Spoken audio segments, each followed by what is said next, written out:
Hello everyone, welcome to परीक्षणम।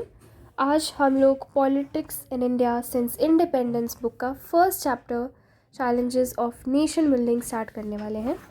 ठीक है, तो 15 अगस्त 1947 में इंडिया को इंडिपेंडेंस तो मिल गया, लेकिन स्टार्टिंग के कुछ साल बहुत सारे चैलेंजेस से भरे हुए थे इंडिया के लिए। नेशनल यूनिटी और टेरिटोरियल इंटीग्रिटी बहुत बड़े मुद्दे थे। ठीक है, और हम लोग इस चैप्टर में देखने वाले हैं कि किस तरह से इन चैलेंजेस को इंडिया ने सक्सेसफुली हैंडल किया 1947 के बाद। सबसे पहले हम लोग देखते हैं कि पार्टीशन जो होता है उसके बाद लार्ज स्केल डिस्प्लेसमेंट हुआ, वायलेंस हुआ, वो कैसे जो इंडिया का आइडिया था सेकुलर इंडिया का उसको कैसे चैलेंज करता है। सेकेंडली हम लोग देखते हैं कि जो प्रिंसली स्टेट्स थी उसका इंटीग्रेशन कैसे किया गया इंडिपेंडेंस के बाद। थर्ड हम लोग देखेंगे कि किस तरह से इंटरनल बाउंड्रीज बनाई गई है कंट्री की, जो स्टेट्स थी उसको किस तरह से रीऑर्गेनाइज किया गया है। ठीक है, challenges for the new nation. 15 अगस्त 1947 में इंडिया फाइनली बिकेम इंडिपेंडेंट। हमारे जो फर्स्ट प्राइम मिनिस्टर थे इंडिया के, जवाहरलाल नेहरू, उन्होंने कंस्टिट्यूंट असेंबली में उसी रात एक स्पेशल सेशन में एड्रेस किया था। ठीक है, उन्होंने तब एक अपनी famous speech tryst with destiny, वो एड्रेस उस स्पीच को डिलीवर किया था। इंडिया की जो नेशनल मूवमेंट थी उसकी मेजरली दो गोल्स हुआ करती थी। पहली ये थी कि जो इंडिया है उसमें एक डेमोक्रेटिक गवर्नमेंट रहे और वो ही हमारी कंट्री को चलाए, और दूसरी थी कि जो गवर्नमेंट है वो सबके भलाई के लिए काम करे। ठीक है, वेलफेयर देखे सबका, स्पेशली उन लोग का जो कि पुअर हो या फिर डिसएडवांटेज हो। पर ये सब कुछ इजी नहीं होने वाला था। जो इंडिया का बर्थ था बहुत ही डिफ़िकल्ट सर्कमस्टांसिस में हुआ था, और हमारा जो फ्रीडम था वो पार्टीशन के साथ भी आया था, क्योंकि इंडिया और पाकिस्तान दोनों अलग हुए थे। और इसी में हम लोग देखते हैं कि 1947 में बहुत ही लार्ज स्केल वायलेंस हुआ था और लार्ज स्केल डिस्प्लेसमेंट भी हुआ था। फिर हम देखते हैं कि 3 मेन चैलेंजेस क्या थी। सबसे पहला चैलेंज था वो that was to shape a nation जिसमें यूनिटी हो और साथ साथ डाइवर्सिटी जो इंडिया की सोसाइटी में है वो भी रहे। ठीक है, इंडिया अगर साइज़ में देखी जाए तो भी काफ़ी बड़ी है, लैंड में देखी जाए तो। ठीक है, लैंड बहुत बड़ी है, प्लस डाइवर्सिटी भी बहुत है। यहाँ के लोग जो है डिफरेंट कल्चर फॉलो करते हैं, डिफरेंट लैंग्वेजेस बोलते हैं, डिफरेंट रिलीजन फॉलो करते हैं। ठीक है, तो एक साथ हमें क्या करना था कि इस डाइवर्सिटी का ध्यान रखते हुए हमें एक यूनाइटेड नेशन बनाना था। ठीक है, एक ऐसा नेशन बनाना था जो डिफरेंट बिलीव्स को एकोमोडेट करे, क्योंकि जो पार्टीशन हुआ था कंट्री का उससे ऑलरेडी एक भय आ गया था, एक डर आ चुका था। ठीक है, तो ये क्वेश्चन आ रहा था कि क्या इंडिया एक यूनिफाइड कंट्री जैसा सर्वाइव कर पाएगा। सेकेंड चैलेंज था एस्टैब्लिशिंग डेमोक्रेसी। यहाँ इंडिया में डेमोक्रेटिक फ्रेमवर्क के हिसाब से सब कुछ चलाने के लिए सबसे पहले हम लोग का कॉन्स्टिट्यूशन, जैसे हम लोग जानते हैं, इसमें हम लोग को कितने सारे राइट्स मिले हुए हैं। फंडामेंटल राइट्स ग्रांट करती है हम लोग को हमारी constitution, plus right to vote देती है। ठीक है, यूनिवर्सल एडल्ट फ्रेंचाइज के हिसाब से। ठीक है, और ये भी था कि इंडिया ने जो अडॉप्ट करा था, ठीक है, method that was representative democracy which was based on parliamentary form of government. यानी कि जो यहाँ के लोग हैं वो अपने रिप्रेजेंटेटिव्स चूज़ करेंगे पॉलिटिकल फील्ड में। ठीक है, और वो रिप्रेजेंटेटिव्स डिसीजन मेकिंग में पार्टिसिपेट करेंगे, जिस वजह से जो लोग हैं वो अपने आप को रिप्रेजेंट भी कर पाएंगे, उनकी डिमांड्स, उनके सारे वांट्स पूरे हो पाएंगे। ठीक है, उनकी प्रॉब्लम सॉल्व हो पाएंगी। अब ये सब जो मेन था प्रॉब्लम या चैलेंज बोला जाए, वो डेमोक्रेटिक कॉन्स्टिट्यूशन लाना नहीं था, वो था कि किस तरह से डेमोक्रेटिक प्रैक्टिसेस को कॉन्स्टिट्यूशन के अकॉर्डिंग डेवलप किया जाए। ठीक है, जो थर्ड चैलेंज था वो था कि किस तरह से डेवलपमेंट और वेलबींग पूरे सोसाइटी का इंश्योर किया जा सके, ठीक है, क्योंकि कॉन्स्टिट्यूशन के हिसाब से इक्वालिटी एक बहुत इम्पोर्टेंट प्रिंसिपल थी, ठीक है। और हम लोग के कॉन्स्टिट्यूशन में जो सोशली डिसएडवांटेज्ड ग्रुप्स हैं या फिर रिलीजियस और कल्चरल कम्युनिटीज़ हैं उनको स्पेशल प्रोटेक्शन देने की भी बात की गई है, ठीक है। So the constitution of India also set out in the directive principles of state policy, ठीक है, जो DPSPs होती हैं कि किस तरह से डेमोक्रेटिक पॉलिटिक्स को अचीव किया जाए, तो उससे क्या क्या हमें वेलफेयर गोल्स हैं कंट्री के। तो मेजर चैलेंज ये था कि कैसे इफ़ेक्टिव पॉलिसीज़ को इवॉल्व किया जाए ताकि पॉवर्टी कम की जा सके, हटाई जा सके और इकोनॉमिक डेवलपमेंट किया जा सके। Partition, displacement and rehabilitation.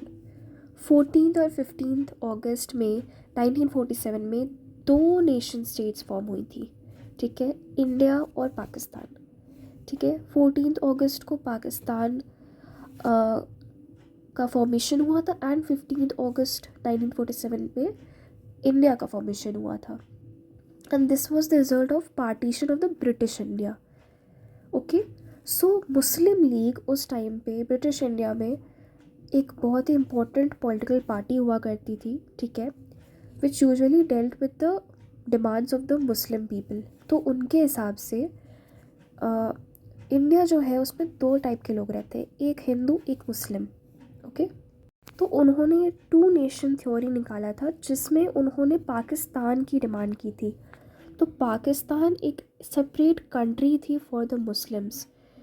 जो कांग्रेस थी उसने ये थ्योरी तो अपोज़ की ही थी, ठीक है, और पाकिस्तान की डिमांड को भी अपोज़ की थी। लेकिन कुछ 1940s में कुछ पॉलिटिकल डेवलपमेंट्स ऐसे हुए थे, ठीक है, कुछ पॉलिटिकल कंपटीशन कांग्रेस और मुस्लिम लीग के बीच में हुआ था कि जो ब्रिटिश है उसने फाइनली पाकिस्तान के क्रिएशन का डिसीजन ले लिया, ओके। सो अब ये डिसाइड हुआ कि जो अब तक इंडिया नाम का एक कंट्री था, ठीक है, उसको अब दो कंट्रीज़ में डिवाइड कर दिया जाएगा, एक इंडिया एक पाकिस्तान। लेकिन ऐसे डिवीज़न पेनफुल भी थी और डिफ़िकल्ट भी थी कि कहाँ क्या डिसाइड करना और इम्प्लीमेंट करना, क्योंकि ये रिलीजियस मेजॉरिटी पे बेस्ड था प्रिंसिपल, ठीक है। यानी कि जहाँ पे मुस्लिम्स मेजॉरिटी में थे वो टेरिटरी पाकिस्तान बनेगी और जो बाकी रह जाएगी वो इंडिया का ही पार्ट रहेगी। सो फर्स्ट प्रॉब्लम क्या आया, ये था फर्स्ट प्रॉब्लम कि कोई एक सिंगल बेल्ट मुस्लिम मेजॉरिटी का ब्रिटिश इंडिया में था ही नहीं, ठीक है। ब्रिटिश इंडिया में दो एरियाज़ थे मुस्लिम कंसंट्रेशन के, एक वेस्ट में था और एक ईस्ट में था, ठीक है, और कोई तरीका नहीं था कि ये दोनों पार्ट जॉइन कर दी जाए, ठीक है। सो ये डिसाइड हुआ कि जो न्यू कंट्री पाकिस्तान बनेगी उसमें दो टेरिटरीज़ होंगी, एक वेस्ट पाकिस्तान और एक ईस्ट पाकिस्तान, और वो सेपरेट होगा इंडिया की टेरिटरी से, ठीक है। सेकंड प्रॉब्लम था कि सारे मुस्लिम मेजॉरिटी एरिया जो थे वो पाकिस्तान में जोड़ना नहीं चाहते थे। बहुत ही हम लोग के पॉपुलर लीडर थे उस टाइम पे खान अब्दुल गफ़र खान, जो कि नॉर्थ वेस्टर्न फ्रंटियर प्रोविंस के लीडर थे और उनको फ्रंटियर गांधी भी बोला जाता था। उन्होंने भी टू नेशन थ्योरी को अपोज़ किया था, ठीक है, बट बाद में जाकर उसको इग्नोर कर दिया गया और जो नॉर्थ वेस्टर्न फ्रंटियर प्रोविंस था उसको पाकिस्तान के साथ ही मर्ज कर दिया गया था। थर्ड जो प्रॉब्लम था वो ये था कि दो मुस्लिम मेजॉरिटी प्रोविंसेस थी ब्रिटिश इंडिया की, पंजाब और बंगाल। उसमें बहुत लार्ज एरियाज़ थी जहाँ पे नॉन मुस्लिम्स भी मेजॉरिटी में थे। फिर इवेंचुअली ये डिसाइड किया गया कि ये दो प्रोविंसेस में बाइफरकेशन रिलीजियस मेजॉरिटी पे ही होगा, ठीक है, लेकिन डिस्ट्रिक्ट लेवल पे भी और उससे भी लोअर लेवल पे भी होगा। और ये जो डिसीजन था वो 14 और 15 अगस्त के मिडनाइट तक नहीं लिया जा पाया, जिसके वजह से लार्ज नंबर ऑफ लोग थे जिनको यही नहीं पता था इंडिपेंडेंस डे के समय कि वो लोग इंडिया के पार्ट है कि पाकिस्तान के पार्ट है। और इन दोनों के पार्टीशन ने सबसे गहरा ट्रॉमा पार्टीशन का कॉज किया था। फिर आती है फोर्थ और सबसे गंभीर प्रॉब्लम इस पार्टीशन की, वो थी माइनॉरिटीज़ की प्रॉब्लम दोनों तरफ ऑफ बॉर्डर। ठीक है, लाखों हिंदू और सिख लोग थे जो कि पाकिस्तान में थे। ठीक है, अब पाकिस्तान का हिस्सा बन चुके थे, और उतने ही लार्ज नंबर ऑफ मुस्लिम्स थे जो इंडियन साइड ऑफ पंजाब और बंगाल में थे। और वहाँ पे उन्हें ट्रैप्ड फील हो रहा था। वो लोग खुद अपने ही घर में अपने ही जगह पर एक अनडिज़ायरेबल एलियंस जैसा फील कर रहे थे। और इसी तरह से दोनों साइड की माइनॉरिटीज़ थी वो इजी टारगेट्स बन चुकी थी अटैक की। ऐसा ऐसा हो चुका था कि मतलब इतना वायलेंस बढ़ चुका था, दोनों साइड की माइनॉरिटीज़ को कोई ऑप्शन नहीं बच गया था अपने घर को छोड़कर दूसरे तरफ जाने के अलावा। और वहाँ पे रेफ्यूजी कैंप्स में रहते थे, या फिर कई मर्डर होते थे, लूटपाट होता था, रेप होता था, हर एक तरह का वायलेंस होता था।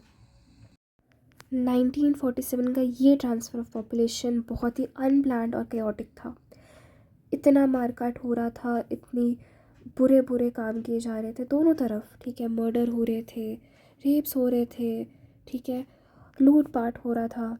स्पेशली जो सिटीज़ थी लाहौर, अमृतसर, कलकत्ता, जहाँ पे कम्युनल जोन्स बन चुके थे, कि जो मुस्लिम्स होते थे वो उस एरिया में नहीं जाते थे जहाँ पे यूजुअली हिंदूज और सिख रहते थे। और सिमिलरली जो हिंदूज और सिख्स होते थे वो मुस्लिम एरिया से दूर रहते थे।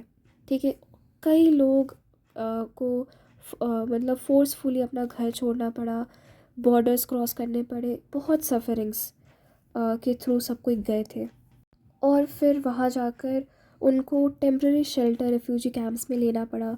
जो लोकल एडमिनिस्ट्रेशन थी, पुलिस थी, वो भी बहुत ही अनहेल्पफुल थी।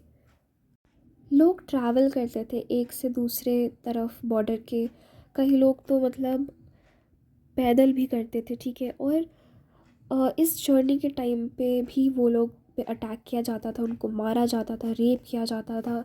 हज़ारों औरतें थी जिनको अगवा कर लिया जाता था, उनका रिलीजन कन्वर्ट करने के लिए उनको फोर्स किया जाता था। ठीक है, जो भी उनको अगवा करता था और उनसे शादी ज़बरदस्ती की जाती थी।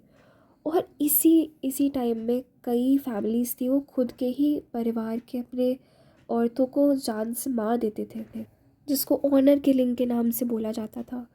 कई सारे बच्चे थे जो अपने परिवार से बिछड़ चुके थे, और लाखों लोग थे जो रेफ्यूजीज़ में रह गए अपना घर छोड़ के, जिनके पास कोई अब घर नहीं रह गया, कई महीनों के लिए, कई सालों के लिए भी।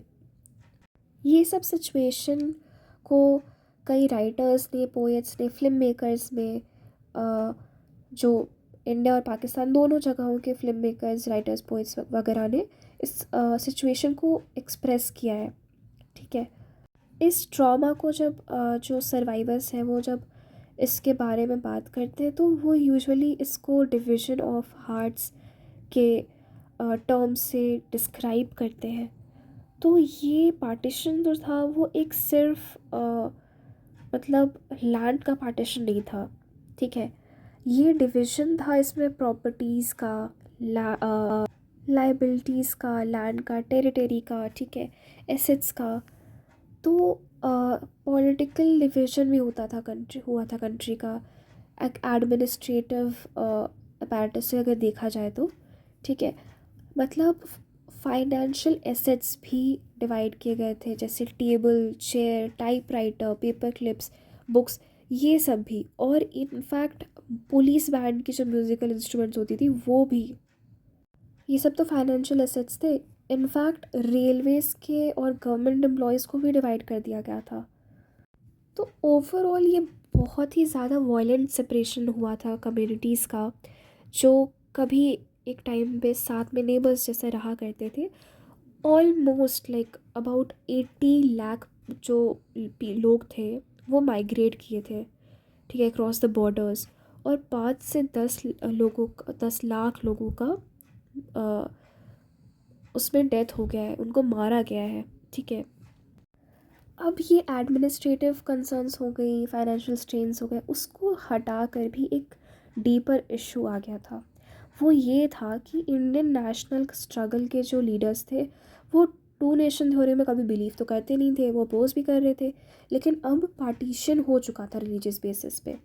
तो क्या उनका क्वेश्चन ये था, अब ऑटोमेटिकली ये क्वेश्चन आ गया कि क्या अब इंडिया एक हिंदू नेशन है? क्योंकि लार्ज स्केल माइग्रेशन तो हो चुका था मुस्लिम्स का, और पाकिस्तान तो एक मुस्लिम कंट्री हो गई अब, राइट? तो इवन आफ्टर बहुत लार्ज स्केल माइग्रेशन हो गया मुस्लिम्स का पाकिस्तान में, फिर भी उस टाइम पे 1951 के पॉपुलेशन के हिसाब से 12% मुस्लिम पॉपुलेशन इंडिया में अब भी थी। बट ब्रिटिश इंडिया में बात ये थी कि जिस तरह से मुस्लिम लीग जो था वो एक पॉलिटिकल पार्टी थी जो फॉर्म किया गया था मुस्लिम्स की इंटरेस्ट को प्रोटेक्ट करने के लिए कॉलोनियल इंडिया में, और वो मुस्लिम नेशन, सेपरेट मुस्लिम नेशन का डिमांड किए थे। उसी तरह से कुछ ऑर्गेनाइजेशंस ऐसी थी जो कि हिंदूज़ को ऑर्गेनाइज करने का ट्राई किए थे, ठीक है? वो हिंदूज़ के जो इंटरेस्ट थे उसको प्रोटेक्ट करने की कोशिश करते थे, तो उनका भी इंडिया को एक हिंदू नेशन बनाने का एक मोटिव था। लेकिन जो हमारे ज़्यादातर लीडर्स थे नेशनल मूवमेंट के, उनका ये मानना था कि हर एक रिलीजन को इक्वल ही ट्रीट किया जाना चाहिए। कोई भी रिलीजन या एक फेथ को, एक रिलीजन को सुपीरियर स्टेटस नहीं देना चाहिए जिससे बाकी जो रिलीजन हो या फेथ हो उसे इन्फीरियर फील हो। जितने भी सिटीज़न हैं वो कोई भी रिलीजन फॉलो करते हैं वो सब इक्वल होने चाहिए, भले वो एक रिलीजियस इंसान हो, बिलीवर हो या ना हो, वो उसके सिटीज़नशिप का टेस्ट नहीं हो सकता है। तो इस तरह से ये जो आइडियल था सेक्युलर नेशन का, वो एक आइडियल बन के रह गया इंडियन कॉन्स्टिट्यूशन का। ये थी हमारी फर्स्ट पार्ट इस चैप्टर का। नेक्स्ट पार्ट में हम लोग इंटीग्रेशन ऑफ प्रिंसली स्टेट्स और रीऑर्गेनाइजेशन ऑफ स्टेट्स देखेंगे। So stay tuned and definitely solve some really important questions after we are done with this chapter. Thank you so much, guys.